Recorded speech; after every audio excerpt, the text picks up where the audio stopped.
नमस्कार। कुछ तकनीकी बाधा आ गई थी। आज हम आपको लाइव नहीं सिखा पाएंगे। हम आपको ये प्रोग्राम रिकॉर्ड करके थोड़ी देर में प्रसारित करेंगे।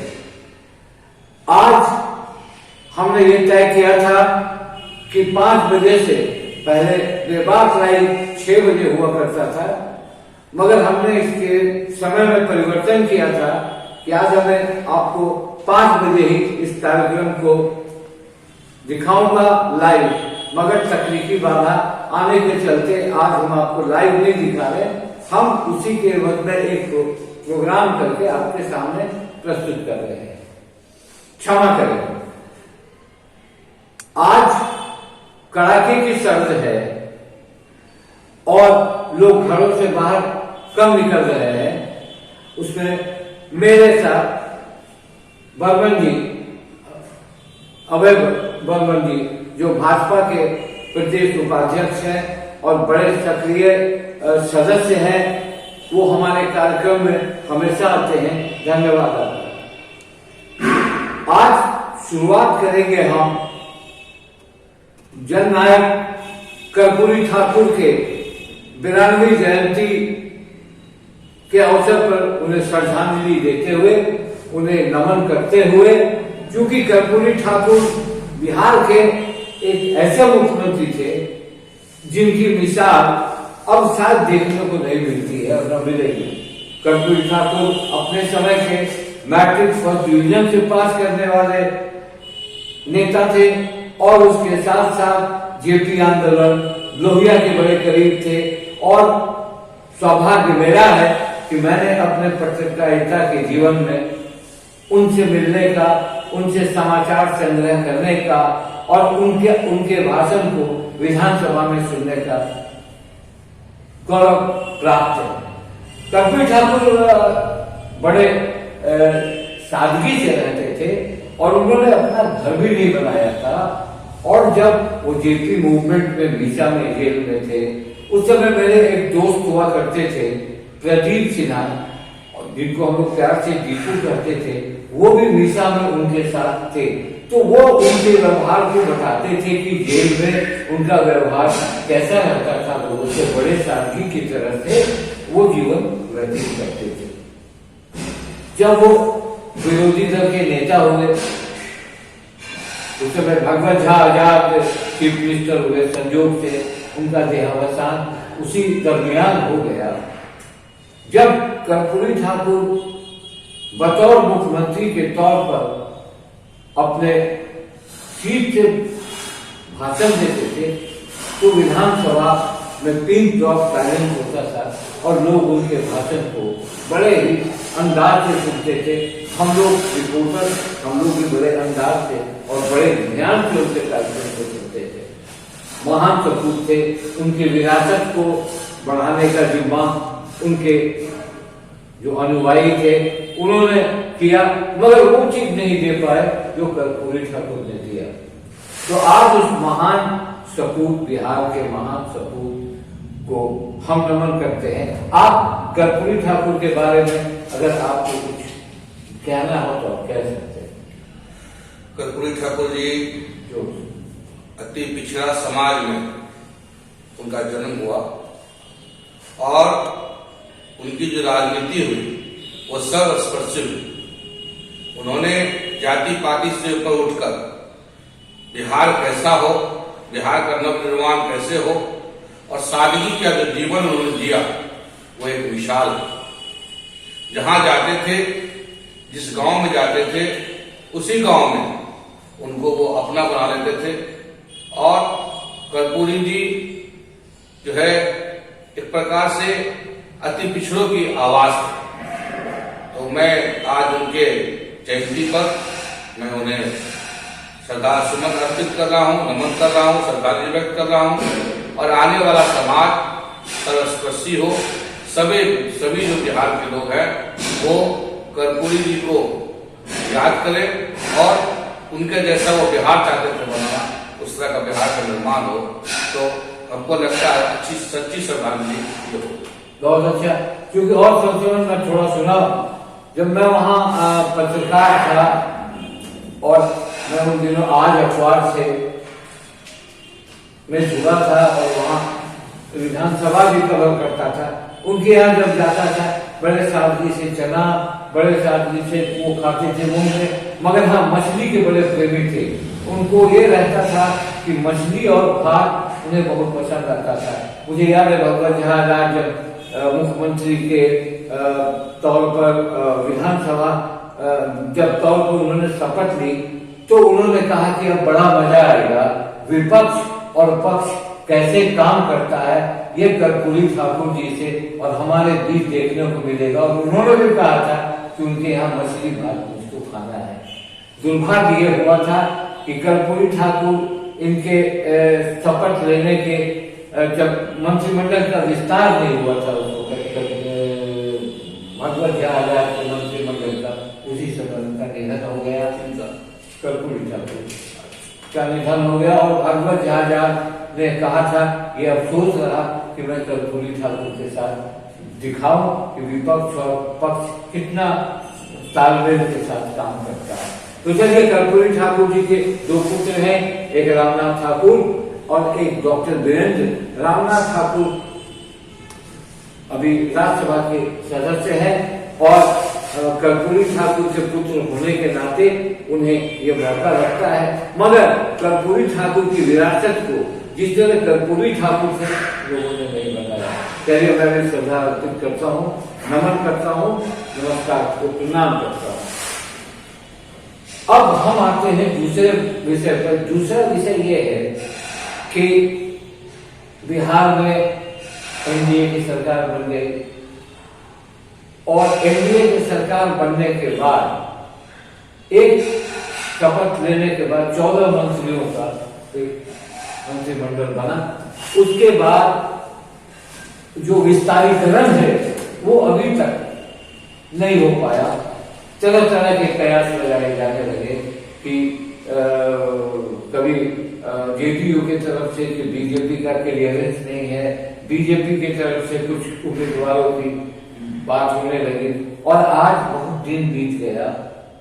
लगता है कि एक दो दिन में कुछ ये हो और कुछ घोषणा हो, कुछ संभावित नाम है जो मुझे मालूम हुआ है, मैं उसे बता सकता हूँ, मैं बताऊंगा। आप बताएं ऐसा क्यों हो रहा है? असल जब शपथ ग्रहण हुआ उसके बाद हिंदू मैथोलॉजी के मुताबिक जो है पूस का महीना आ गया और पूस का महीना के जो संक्रांति होती है मकर संक्रांति, उसके बाद जो है विस्तार करने की बात थी। और अभी आप देखें कि एमएलसी के जो है दो सीट जो खाली हुए, माननीय सुशील मोदी जी और विनोद जी जो हमारे भाजपा का जो सीट था, उसमें हमारे सहयोगी हमारे मुकेश जी को और हमारे भाजपा के जो राष्ट्रीय प्रवक्ता है सैयद शाहनवाज जी, उनको हम लोगों ने जो है 11 निर्विरोध वो जीत ली है। तो निश्चित रूप से यही सब प्रक्रिया चल रही थी। इस संबंध में जो राष्ट्रीय जनतांत्रिक गठबंधन के जो बड़े नेता है, शीर्ष नेतृत्व है, वो लोग आपस में बातचीत कर रहे हैं और बातचीत करने के बाद बहुत ही जल्दी निकट भविष्य में मंत्रिमंडल का विस्तार। नहीं, बातचीत तो बहुत दिनों से जारी है।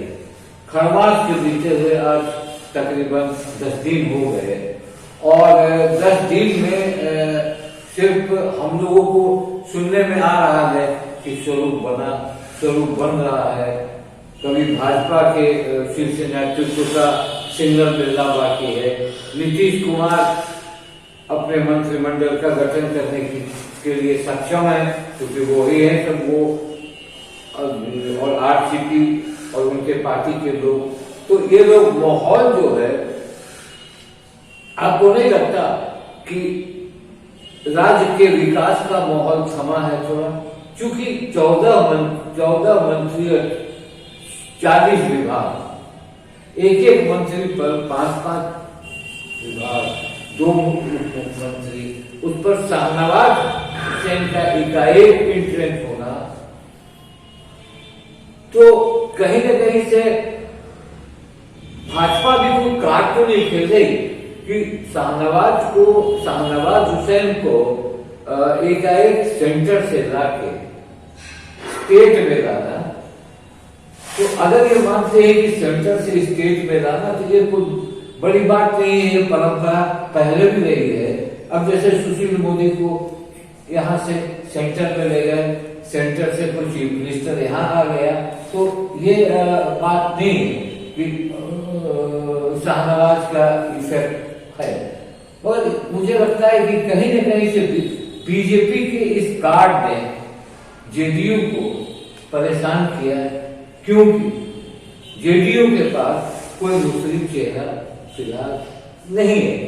और मुझे ये भी पता है या जानकारी मिली है, जो सूत्र बता रहे हैं कि भाजपा में 2 मंत्रियों को लेके जेडीयू तैयार नहीं है। 2 मंत्री जो होने वाले संभावित है, जैसे नाम में अभी नहीं दूंगा, नाम लेना उचित नहीं होगा, जैसे संजय पासवान और सम्राट चौधरी को लेकर जेडीयू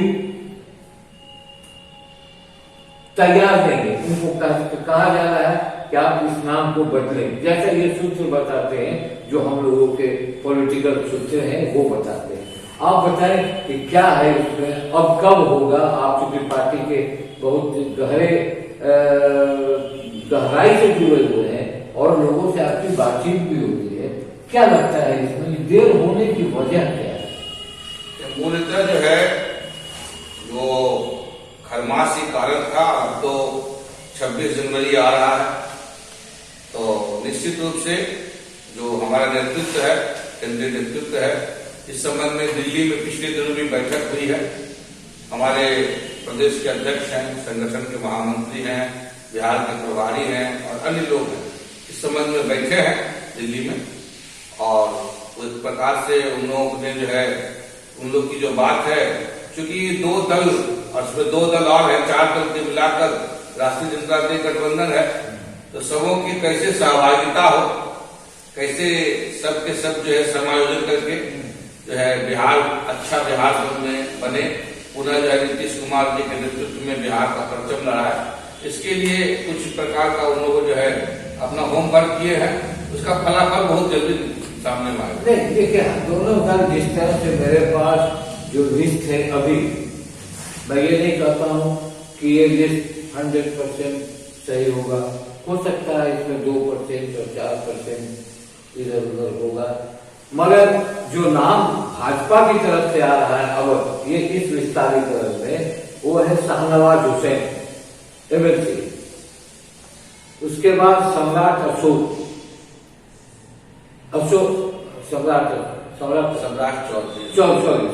चौधरी एमएलसी, संजय सारंगी दरभंगा से 4 बार जीते, जो कि मुख्यमंत्री नीतीश कुमार के खिलाफ भी उन्होंने बहुत बार कहा कि लॉ एंड ऑर्डर बहुत खराब हो गया है, उनका प्रवेश होना। संजीव चौरसिया जो दीघा से जीते हैं, तो उनका नाम भी संभावित सूची में है।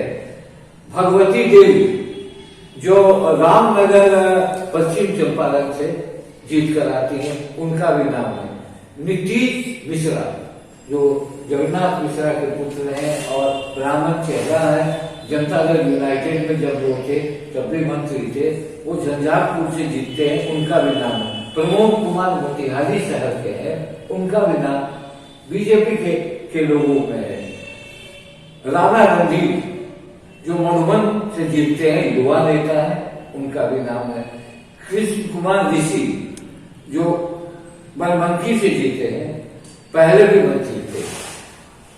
संजय सिंह, प्रमोद जी भी पहले मंत्री थे। हाँ, संजय सिंह वैशाली से जो राजपूत जात से आते हैं और नित्यानंद राय के बड़े खास करीबी लोग हैं, तो वो उस एरिया को संभालना और ठीक करना के लिए उनका नाम भी चल रहा है।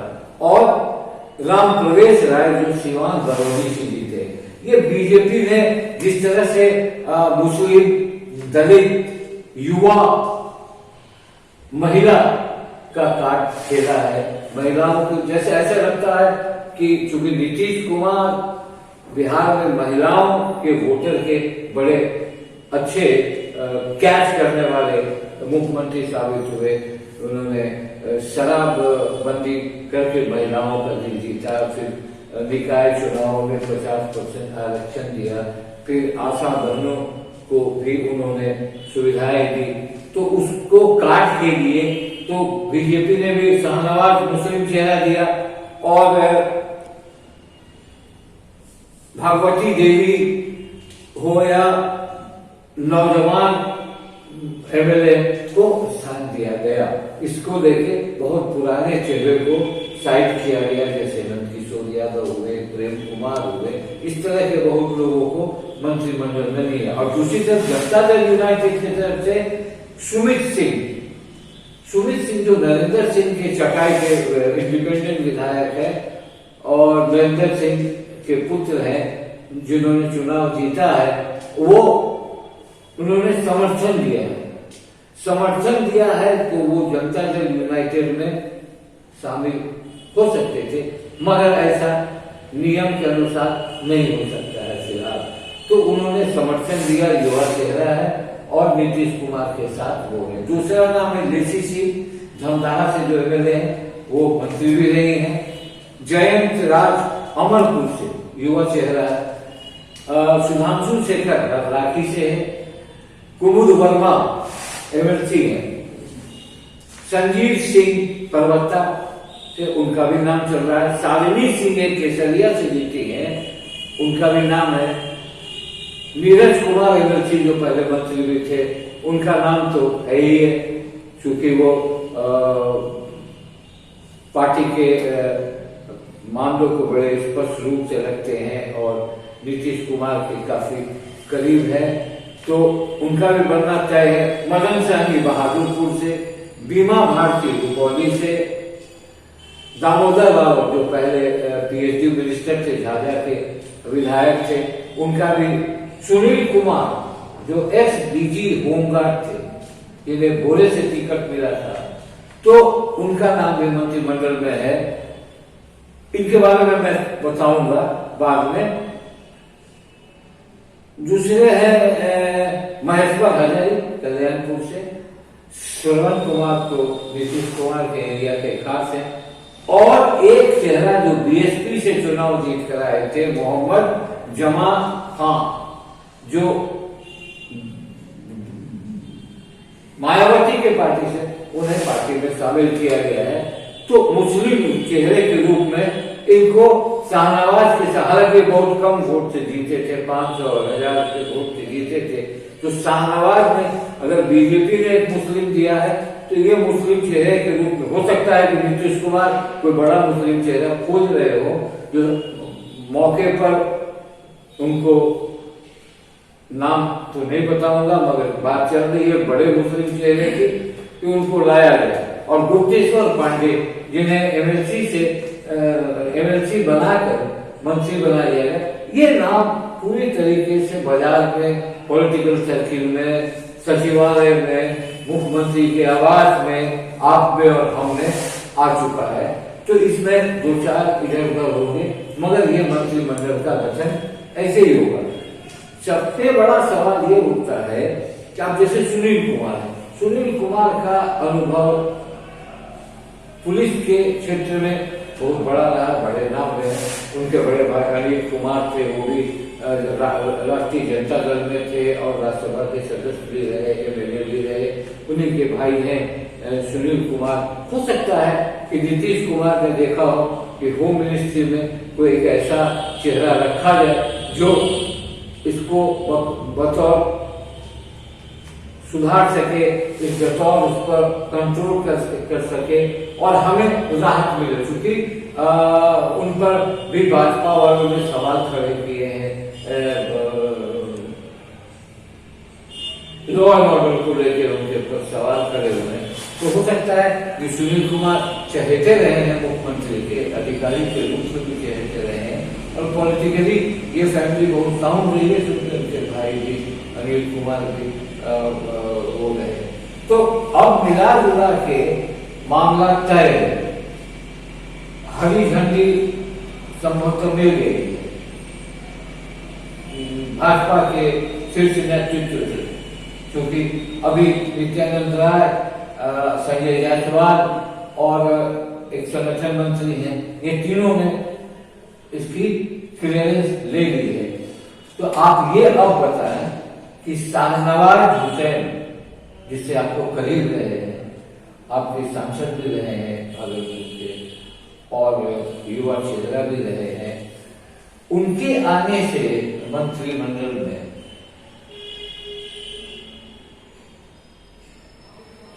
अंग कोसी और मिथिलांचल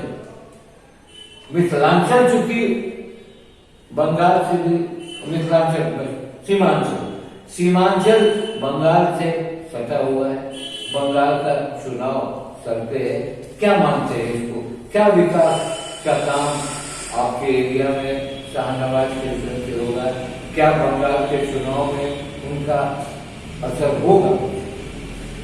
देखिए, आप जो इतना नाम पढ़ दिए, यह सब बातें सूत्र से मालूम होती, क्या तय हुआ है नहीं हुआ है, यह शीर्ष नेतृत्व जानता है। पहले ही बताया आपको जो और जदयू से कौन बनेंगे उसके लिए माननीय नीतीश जी जो है वो सक्षम है, जिनको चाहे नहीं बनाएंगे। भाजपा से कौन बनेंगे उसके लिए भी जो हमारा संसदीय दल है वो नाम तय करके उनको बताएगा, क्योंकि हमारी पार्टी के जो है विधायक ज्यादा है, निश्चित रूप से मंत्रिमंडल में जो हिस्सेदारी होगी वो हमारे मंत्रिमंडल की ज्यादा होगी। इसी सब संबंध में बातचीत चल रही है। और शाहनवाज जी की जो आपने चर्चा की, तो मेरा सौभाग्य है कि जब सैयद शाहनवाज हुसैन जी युवा मोर्चा में राष्ट्रीय मंत्री थे, मैं भागलपुर में उस समय युवा मोर्चा का जिला का महामंत्री था। हमने जो है पूरे प्रदेश का, उस टाइम बिहार और झारखंड जो है मिला हुआ था, तो बिहार झारखंड दोनों मिलाकर जो है प्रदेश का, यहाँ पर उमा भारती जी हमारी उस टाइम राष्ट्रीय अध्यक्ष थे, तो हम लोगों ने यहाँ कार्यक्रम किया था और शाहनवाज जी उसमें बतौर राष्ट्रीय मंत्री के रूप में उस कार्यक्रम में शामिल हुए थे। मात्र 26 साल के समय थे, हमने उनको टीका उका लगाया। बाद के कालखंड में वो किशनगंज से भी जीते और पुनः जब वहां हार गए तो उपचुनाव जो सुशील मोदी जी ने यहाँ सीट खाली किया, उस समय भी मैं जिला अध्यक्ष था भागलपुर, तो मेरी अध्यक्षता में सैयद शाहनवाज हुसैन जी की जीत हुई थी 2006। तो सैयद शाहनवाज हुसैन जी हमारे बहुत काफी नजदीकी हैं और युवा मोर्चा के साथी। निश्चित रूप से उनका काम करने का जो ढंग है, जो तरीका है, और बड़ी लोकप्रिय व्यक्ति है, पार्टी का राष्ट्रीय चेहरा है, राष्ट्रीय प्रवक्ता है। तो ऐसे व्यक्ति का जब वो आए हैं तो पूरे सीमांचल में तो उनकी पैठ पहले से है। किशनगंज में तो उन्होंने जीता ही है पहला चुनाव, और भागलपुर में भी जीता है। तो इस क्षेत्र के रग रग से, और पहले भी जब संयोग से जब दोनों बार वो बने थे तो सरकार हमारी नहीं बनी थी, और जब सरकार बनी थी तो वो पिछले बार उनको हारने का हुआ, मैंने हार गए बेचारे, और इस बार तो टिकट नहीं मिला, कुछ वोट से हारे थे, 10,000 वोट से हारे थे। तो काम करने के लिए ललक उनके मन में है, वो काम करना चाहते भी है, तो हम लोगों को लाभ मिलेगा, भागलपुर को तो लाभ मिलेगा ही, सीमांचल को भी लाभ मिलेगा। और आने वाला जो बंगाल का चुनाव है, उस बंगाल में तो एक प्रकार का जो दृश्य दिखाई दे रहा है, उस दृश्य के मुताबिक भारतीय जनता पार्टी वहां एब्सोल्यूट मेजोरिटी में आ रही है। नहीं, मगर जो आप अगर मानते हैं, मैं ये नहीं कहता हूँ, आप अगर मैं क्या है बंगाल की बात पर मेरा अभी तो अध्ययन पूरा नहीं है और न मैं बोल सकता हूँ, मगर जो कुछ टीवी चैनलों में जो बड़े चैनल हैं जो आपके बारे में भी बताते हैं, उनमें ये कहा जा रहा है कि बंगाल में ममता लौटेगी, बीजेपी की स्थिति बढ़ेगी। ये बात हम लोग किसी दूसरे दिन करेंगे, मगर शाहनवाज हुसैन का थोड़ा असर तो जरूर पड़ेगा। जैसे मैं बता रहा हूँ ना, मेरी बात तो आपने बीच में ही रोक दी। मेरा कहना है कि माननीय प्रधानमंत्री जी ने जो कार्यक्रम किया उन्होंने जो उज्ज्वला योजना दिया, किसी जाति धर्म का नहीं दिया, सबों के लिए दिया। उसी प्रकार जितनी भी योजना आई, अभी जो कोरोना काल में उन्होंने जो 6 महीना तक लगातार जो राशन की व्यवस्था की, इसके अलावा उन्होंने जो पैसे दिए, चाहे वो विधवा पेंशन में दिया हो, चाहे वो वृद्धा को दिया हो, सबको दिया गया है। तो कोरोना काल में बहुत काम हुआ। पार्टी की जो बैच है, वो जो आप दृश्य देख रहे हैं, आप गांव-गांव का मुझे रिपोर्ट है, क्योंकि बंगाल मेरे बगल में और बंगाल के बहुत सारे लोग जो है भागलपुर में भी, उनसे जब मेरी बात होती है, उनका कहना है गांव-गांव में लोग मोदी को जानना है, मोदी मोदी और कमल जी। इसीलिए मैं आपको विश्वास दिलाता हूं, इस बार का जो रिजल्ट होगा बंगाल का, उसमें जो है निश्चित रूप से भारतीय जनता पार्टी जो है कमल खिलेगा और वहां सरकार बनेगी। और हमारे जो राष्ट्रीय अध्यक्ष थे, प्रथम राष्ट्रीय अध्यक्ष थे श्यामा मुखर्जी जी, तो श्यामा प्रसाद मुखर्जी का जो सपना था, वो थे तो कलकत्ता के, लेकिन उन्होंने जम्मू कश्मीर को आजादी करने के लिए वहां तक बस उनका बलिदान हुआ। आज जम्मू कश्मीर में 335 से भी खत्म हो गया, धारा 370 भी खत्म हो गया, 35 से भी खत्म हो गया। तो भारतीय जनता पार्टी इस बार जो है एब्सोल्यूट मेजोरिटी लाके श्यामा प्रसाद मुखर्जी को एक प्रकार से श्रद्धांजलि देगी। उनको एक प्रकार से माने उनको मरणोपरांत भी बंगाल में जो भाजपा बनेगा, कमल खिलेगा, तो उन्हें बहुत खुशी होगी। आपने ये बात कही और बिहार में जल्दी से आपने जो बात कही उसको मैं देश से लौटूंगा। बिहार में शीघ्र मंत्रिमंडल का विस्तार हो, बंगाल का चुनाव हो, शाहनवाज आपके लिए अच्छा काम करे। सवाल यह ये उठता है कि किसान आंदोलन लगातार लंबी लकीर खींच रहा है, 2 महीने होने को है। कल की वार्ता भी खत्म हो गई। कल की वार्ता में भी मंत्री जो कृषि मंत्री ने कहा कि अब आप सोचिए, मैंने जो कहना था वो कह दिया। इसका मतलब कि मैं इससे अब आगे नहीं बढ़ सकता, पहला।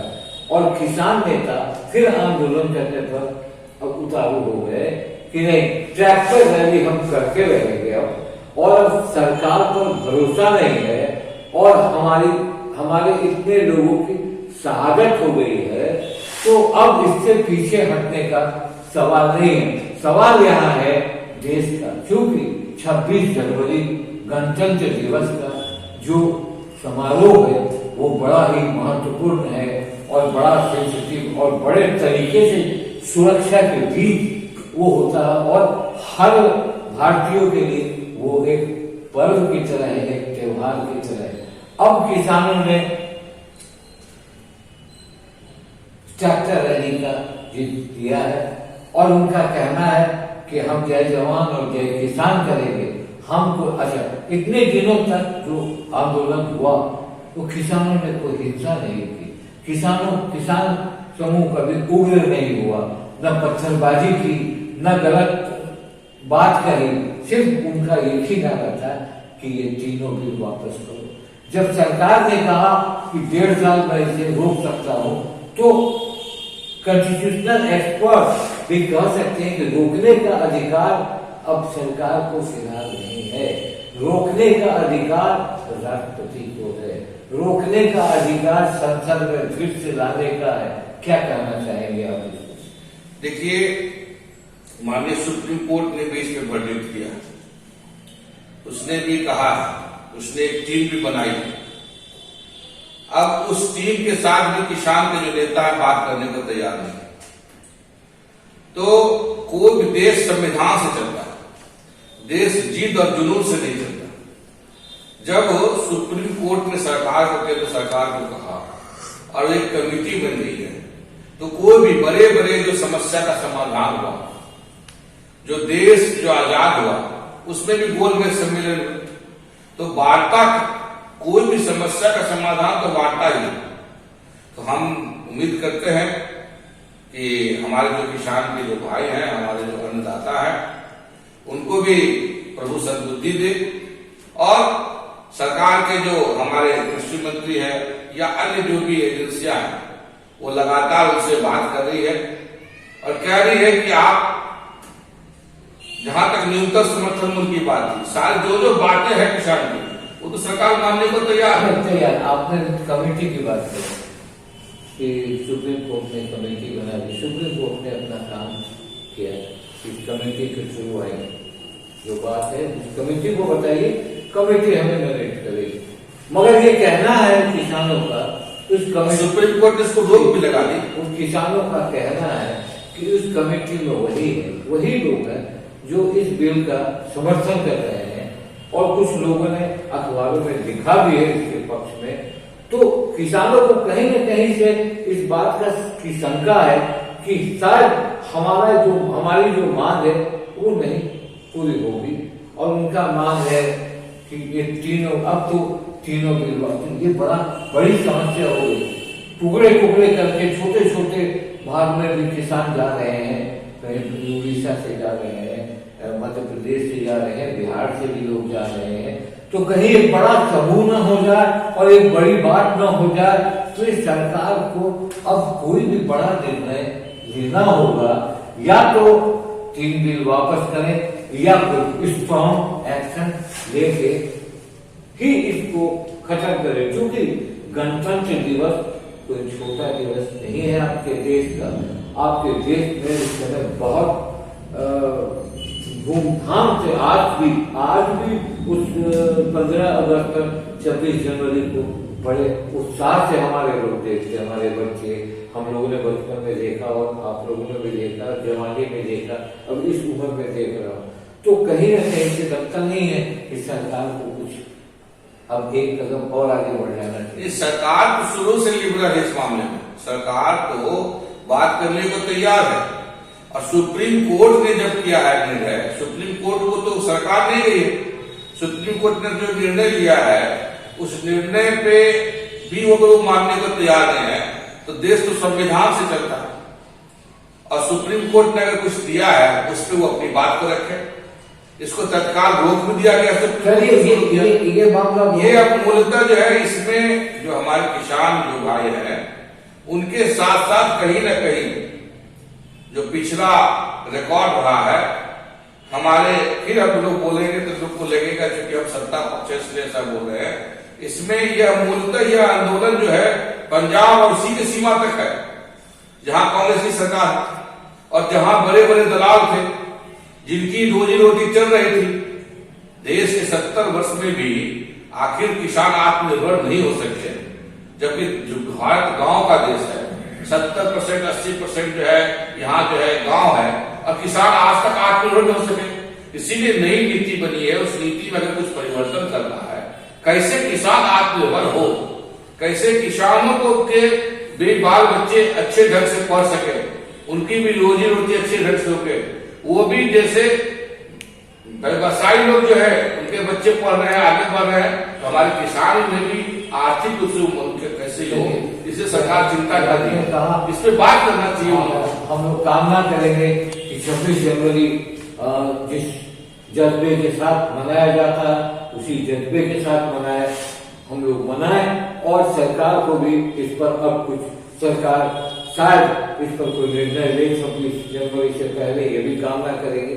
और अंतिम चलते चलते बिहार के राजद सुप्रीमो लालू प्रसाद, जो कि कोतवाल जेल में, हमारे पूर्व मुख्यमंत्री भी कोतवाल जेल में चारा घोटाला में सजाया आपता है और कई बोर्ड में उनका इलाज चल रहा था। जैसा आपको पता होगा कि लालू यादव की हालत खराब हुई है और बोर्ड के निर्णय के और डॉक्टरों की सहमति के बाद उन्हें दिल्ली ले जाया गया है, जहां उनकी सघन जांच हो रही है। इसमें मुख्यमंत्री ने भी चिंता व्यक्त की है और उन्होंने कामना की है कि वो जल्द ठीक हो जाए। तो क्या लगता है लालू की बीमारी के बाद क्या आपको बोलते हैं? नहीं, देखिए, लालू प्रसाद यादव जी हो या एक सामान्य व्यक्ति भी, सबों का मौलिक अधिकार है कि उसका इलाज होना चाहिए, उसकी स्वास्थ्य की चिंता होनी चाहिए। मैंने पिछले दिनों भी सोशल मीडिया के माध्यम से लालू जी के बारे में लिखा है और मैंने हेमंत जी जो झारखंड के सरकार में मुख्यमंत्री थे, उनसे आग्रह भी किया था कि लालू जी के अच्छे से इलाज हो, तो उनको निमोनिया भी हो गया। और निमोनिया एक प्रकार का संक्रामक बीमारी है, घातक बीमारी है, और एक उम्र होता है, उस उम्र में आने के बाद जो है निमोनिया बहुत ही होता है। तो वो निमोनिया के बारे में जब मुझे जानकारी मिली तो मुझे लगा कि चारा घोटाला के रूप में माननीय कोर्ट ने उनको सजा दी है। अब वो कोर्ट का निर्णय है, उसमें सजाता है, वो उनको दोषी पाया गया है, लेकिन मानवीय आधार पर उनका इलाज अच्छा से हो, और इसके लिए सरकार ने भी पहल की है, और अभी वो एम्स में उनका इलाज। मैंने देखा कि बीजेपी के कुछ और लोगों ने जल्द ही इनके स्वास्थ्य लाभ की कामना की है, और ये इस तरीके से लोगों ने कहा है। चलिए हम लोग भी दुआ करते हैं कि लालू प्रसाद शीघ्र ठीक होकर लौट आए, ठीक हो जाए, यही कामना करते हैं। और इसके बाद आज हम आपको लाइव नहीं दिखा पाए, फिर दोबारा मैं आप लोगों से क्षमा मांगता हूँ। टेक्निकल कुछ तकनीकी बाधा आ गई है, जिसके चलते हम आपको लाइव नहीं दिखा रहे, आपको इसकी रिकॉर्डिंग तुरंत दिखाएंगे। नमस्कार।